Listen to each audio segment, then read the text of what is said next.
আজ সোহরাওয়ার্দী উদ্যানে জাতীয় সমাবেশ করতে যাচ্ছে বাংলাদেশ জামায়াতে ইসলামী। সমাবেশ সফল করার লক্ষ্যে ইতিমধ্যেই ব্যাপক প্রস্তুতি নিয়েছে দলটি।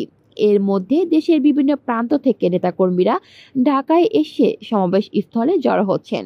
শনিবার ১৯ জুলাই সকালে রাজধানীর সোহরাওয়ার্দী উদ্যান ও এর আশেপাশে নেতাকর্মীদের উপস্থিতি দেখা গেছে। সরেজমিনে ঘুরে দেখা যায়, বাংলাদেশ জামায়াত ইসলামীর জাতীয় সমাবেশে যোগ দিতে দেশের বিভিন্ন প্রান্ত থেকে ঢাকায় এসেছেন নেতাকর্মী ও সমর্থকেরা। রাজধানী শাহবাগ, কাকরাইল, মৎস্য ভবন, টিএসসি ও দোয়েল চত্বর এলাকায় দলটির নেতাকর্মীদের উপস্থিতি দেখা গেছে। ছোট ছোট গ্রুপ করে সোহরাওয়ার্দী উদ্যানে প্রবেশ করতে দেখা যায় তাদের। কারো হাতে দাঁড়িপাল্লার প্রতীকও ছিল। আগত অধিকাংশ নেতাকর্মীদের গায়ে পাঞ্জাবি থাকলেও কারো কারো গায়ে সাদা গেঞ্জি পরতে দেখা গেছে।